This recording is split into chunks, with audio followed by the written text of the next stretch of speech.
গল্প জানালার ওপাশে। ঘটনাটা ঘটেছিল 2023 সালের জানুয়ারিতে।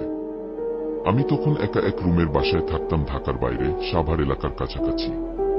চারপাশে তেমন কোনো বাড়িঘর ছিল না, শুধু কয়েকটা আধাপাকা বাসা আর ধানক্ষেত। রুমটা ছিল একটু অদ্ভুত। দক্ষিণ দেয়ালে একটা বড় জানালা ছিল, কিন্তু জানালার ওপাশে বাইরের দৃশ্য কখনো স্পষ্ট দেখা যেত না। কুয়াশা থাকুক বা না থাকুক, জানালার ওপাশে সবসময় একটা ঘোলা ধোয়ার মতো আবছা ভাব থাকত। প্রথম কয়েকদিন কিছু মনে হয়নি, কিন্তু তারপর থেকে অদ্ভুত ঘটনা ঘটতে শুরু করল। শুরু হয় নিঃশব্দ ছায়া দিয়ে। একদিন রাতে ঘুমানোর আগে লাইট নিভিয়ে মোবাইলে স্ক্রল করছিলাম। হঠাৎ চোখ গেল জানালার দিকে। মনে হলো কেউ দাঁড়িয়ে আছে ওপাশে। কিন্তু তা কিভাবে সম্ভব? আমার বাসাটা দ্বিতীয় তলায়, জানালার ঠিক নিচে খালি জায়গা। কেউ সেখানে দাঁড়াতেই পারার কথা না। আমি উঠে গিয়ে পর্দা সরালাম, কেউ নেই। আবার পর্দা দিলাম, কিন্তু ঘুমিয়ে পড়ার কিছুক্ষণ পর হঠাৎ অনুভব করলাম কোনো কিছুর দৃষ্টিতে আমি যেন পড়ছি, যেন কেউ এক দৃষ্টে তাকিয়ে আছে। চোখ মেলে দেখি জানালার ঠিক মাঝখানে দুটো লালচে দাগ, যেন চোখ।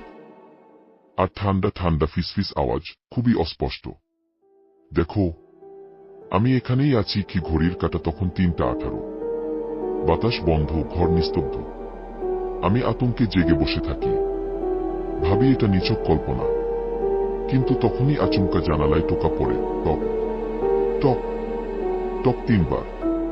আমি সাহস করে কাছে গিয়ে জানালায় তাকালাম। এবার পরিষ্কার দেখলাম একটা মুখ, চামড়া সাদা, চোখ দুটো গভীর গর্তের মতো, ঠোঁট ছিল না, কেবল এক বিস্তৃত ফাঁক। আমি চিৎকার করে পেছনে হটে যাই, কিন্তু ততক্ষণে মুখটা গলে গলে যেন জানালার কাচের ভেতর দিয়ে ঢুকতে চাইছে।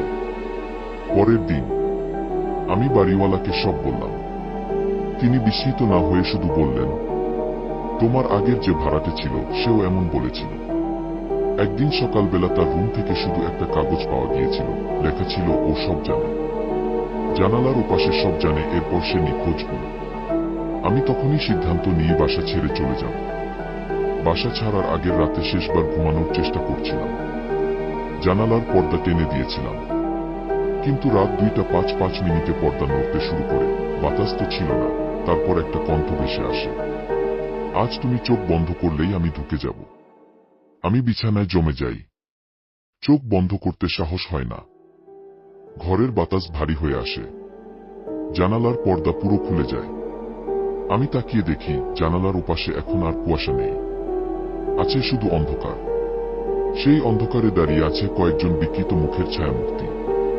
তারা একসাথে ফিসফিস করে বলছে, তুমি জানালায় তাকাও, দেখো আমরা কেমন দেখতে। হঠাৎ করে সবকিছু নিস্তব্ধ। আমি আর কিছু মনে রাখতে পারিনি। পরদিন আমি জ্ঞান ফেরার পর নিজেকে আবিষ্কার করি পাশের ফাঁকা রুমে, মেঝেতে পড়ে থাকা অবস্থায়। আমার দরজা ভেতর থেকে বন্ধ ছিল। ঘরের জানালায় তখনও সেই কুয়াশা, আর কাছে লেখা ছিল একটা বার্তা, তুমি জানালায় তাকিয়েছিলে, এখন পালাতে পারবে না। আজও রাতে যখন কোনো কুয়াশা দেখি অথবা জানালায় টোকা পড়লে, আমার মাথার ভেতর কেবল একটা কথাই বাজে, জানালার ওপাশে যারা থাকে তারা চুপচাপ দেখে আর অপেক্ষায় থাকে।